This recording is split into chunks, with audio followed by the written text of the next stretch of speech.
Greetings and welcome to another edition of The Great Goddess.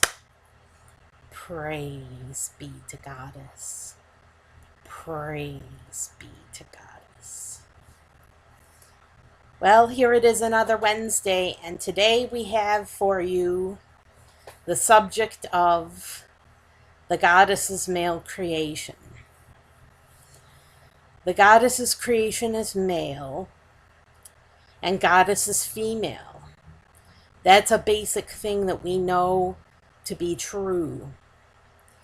The difference between male and female, between feminine and masculine, is apparent to us all throughout the creation. And we know that there's a predominance of female energy over the male energy because there's the background radiation of the universe is very high energy, very feminine high energy. And the rest of the universe that is visible universe is more masculine. So what do we know about what do we know about the masculine and the feminine? Well, Goddess separated the masculine portion of herself. She set it aside. She separated the masculine from the feminine. And the masculine became her creation. And the feminine remained the goddess. So we're separated from Goddess, but we're still a part of Goddess because we've been set aside. We've been set aside for the purposes of creation. She created out of her own essential matter and set aside the masculine part to become her creation, and the feminine part remained the goddess.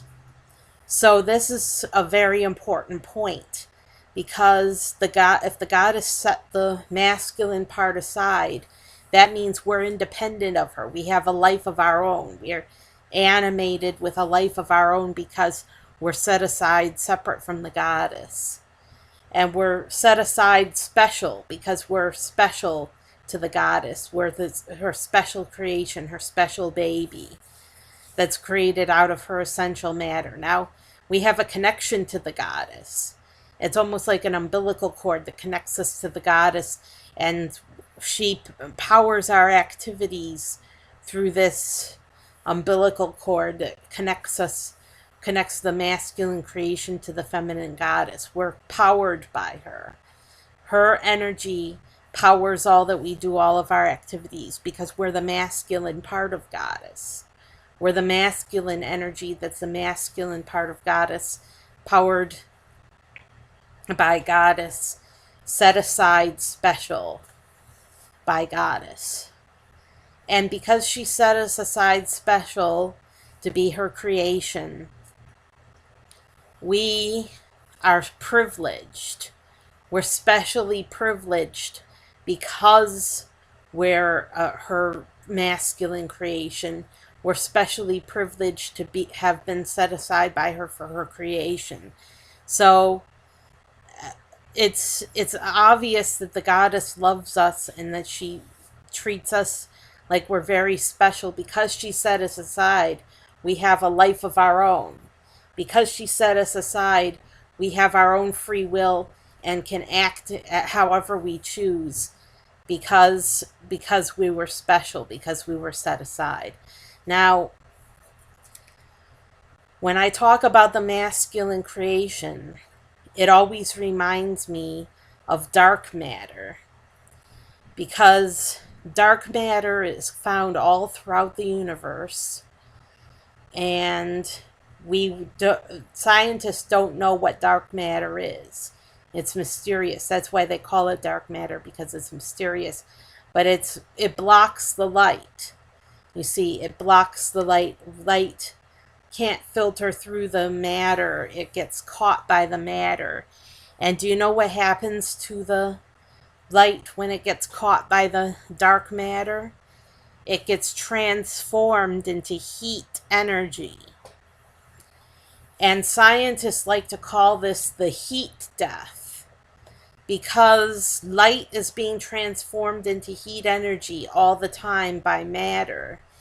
Eventually, all of the light will get transformed into heat energy, and then we'll have the heat death where everything's the same and there's no variation. It's just all heat, all spread out evenly throughout the universe. There's no more kinetic energy. There's no more high to low energy, high to low, where the high moves toward the low. It'll all be low energy, all even throughout. That's called the heat death. And why it's important to the masculine creation is because the masculine creation is akin to heat. The masculine creation is low energy, and the goddess is high energy. She's high energy, she's high kinetic energy, but we are low energy. We're the low energy beings of the universe. So by setting us aside, by creating this separation between goddess and her creation, she made it so that we are going to be the death of the goddess. That's the bad part about it, that the goddess's energy is dragged down by the act of creation. She uses up, expends part of her energy, part of her massive energy to create us. So we should feel very honored and very privileged that the goddess chose to give up part of herself, part of her life force, for us, to create us, the masculine part of her creation. That to create us, part of her energy had to die. And so we in a way are the death of goddess, but we're not really the death of goddess. Goddess isn't going to die, but we are like a little death, a small death, that she had to die to create us. So we are very privileged. We're very privileged and very special because goddess set aside part of her energy in the act of creation. Would goddess set aside all of her energy in the act of creation? Maybe. We don't know. But we do know that the goddess is still alive and well, so she didn't set aside all of her energy yet. She didn't set aside all of her energy yet in the creation of us. She still retains part of her energy. So, goddess set us aside special so that we could have free will. And she set us aside from herself so that she wasn't directly controlling her creation. Her creation could act on its own and be free to circulate and be on its own. Now, we are in the universe, but we're not a part of the universe. This is very important because goddess can never die, because goddess is beyond energy. She's not just energy. She's living meaning. And all of us are living meaning. So we could never die. We're living meanings. And the goddess can take us back to herself at any time. Take us back to where she lives beyond the universe. And we can become part of her as living meaning. So we're living meanings. And so even if the universe dies, the energy that's there, even though it's all evened out and all low energy, we can still live with goddess where she's at with her living meaning. So we'll always be. Our our our essential matter will always be, because God has created us out of meaning, out of living meaning, and will always exist, and Goddess will always exist. She'll always live. She'll always be, because she's living meaning. So that's beyond energy, and that's beyond the universe.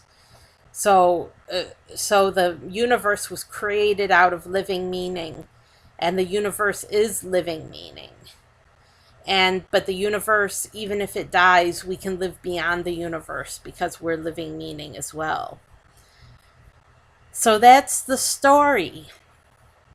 And the goddess will always be around for us, and we'll always be around for her. We'll always be a part of her. But because she set us aside, we're free. We're free to do and think and be as we choose. I'm Sarah Jane Alpha Wolf.